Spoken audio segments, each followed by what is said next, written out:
Kudong malawleng trina lawleng lai don te senior in ne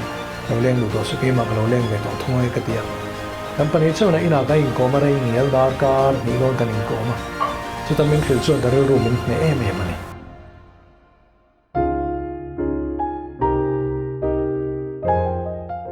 Excise Minister Pu Tetea Hmarin asoi fo thina party dang puin an party tel turina lo som thina ni amaro chu chuti lai kara chuan ZPM lampang azom ta ti chuan ZPM azom chan hi enge ti te tin pudua hian eng tin nge mo lo va som chu reng le ti shaturin tu tum bedoi kan en don ne poni se in thli tran phot yang thoi tu rang rang de pon lo kala tu pu kha mi sual mi tha ang join ka thlia lo an trave kang amaro chu min ne de udu chu Kudong malawleng trina lawleng lai don te senior in ne lawleng lu do suki mak lawleng ve to thungai ka tia company chona ina ka in ko marai ngel dar kar ni don kan in ko ma chutamin khil chuan daril room in ne em ani hei min muwa ka kum heti za the ne ka in ne lo ti hi nia kum thlanga ti lai ka in rel poi ka sa zo thei lo ti hi kan ni paisa po ka nei lo sum le pai po ka nei lo heti zat kum hi ka nei to hau sak thut hi chang na pakhat ma ka nei lo sum le pai han in nei pakhat ma ka nei lo han du am chan tur hi ka nei to lo ni chu wang chuan nang nin min ron zom ula ti chuan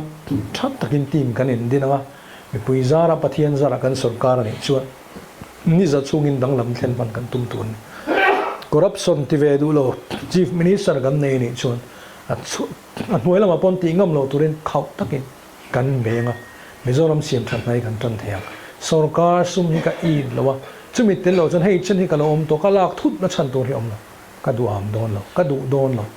ka ero don lo ani chu ka sei ngam ani tia chu tiang do chon team tha ka mo ni i lo te la ngai ni te min han ti der ve chu ta chuan ulal than hola ate soya roi to ro pui ta ka ni amai ro chu atar thlengin au pat thlengin roi to ni ya then khat chuan in jol to sen ti ngoi thlengin ani ya hian a chal lo ngai ta nge nge zorom thang po chu ti tho chu ni roi to ro pui ta ola po ti za chief minister ni the dia po zoram po heti chen chief minister ni the mai ro chu kun pat thlengin ti hian siam ani president ani ni zel duhna kha an ne ya an dot lemi to tu man chor an cher lawa chu ti chuan an chol alo ngai ta ti zoram po an dot ami tu heti in cher lo in ti hian etika mo la chola ke ma chuan in mo phurna nei ne ka in ngai chu ti saptong in soya next generation leadership adot le zelami tu huai tu cher hi ka mo phurna ka ngai min huwa ka tram khat ba ka thei po ka ring lo tak tak chuna ti kan lo thei ni bongang kuma tam to do na chu wang chuan tram khat thei top that tak na ti chief minister that tak ne mizoram in sarkar tha thlen tira local le zel tur te pon an enton tur ei room na ten lo sarkar thiang lim dina mezo mi puite ma son tir ve hi ka cha ka chu mi zo ka chak ber chu chu tram ka man zo chun ka huana fe ati ka huana lim takin ka fe thei to ngati chu mi thlen dik tir tum tu chuanin he main ka thei long tim tha kan mamo i lo tel ve ngai ni min tiam min soma min ne em ani chu kan ho tu te in pe ani kan pan in patling le patling kan pan ni chu ga min thila ne do min thilo tu ra ka ngai chu ka ring to bo ke ma point chu kan thoi tu te in pe nga ni lai hian an ngai tu la tu kan sarkar von phung chel tu piang akan minister ne mo MLA te mo an hon ho sa siam mai thrin hi enge chan niang o an lo za thriat ani an sumlang lu na po mi pui ma puan zar ve ka nga ya thriat ve ka ni chu tiang lo khoyami nge ni eng mangin ngen hausa ram re theya ram huai tun hausak si chuan thil dik lo o mani chu wang chuan in zang na hian ZPM chu kan kal dana dang lam ngom tur ani chu tiang tu chuan era mai kan bei no tak taka chu pathian le mi puite za ei ho thorim na za ren sarkar tur ai ngai tai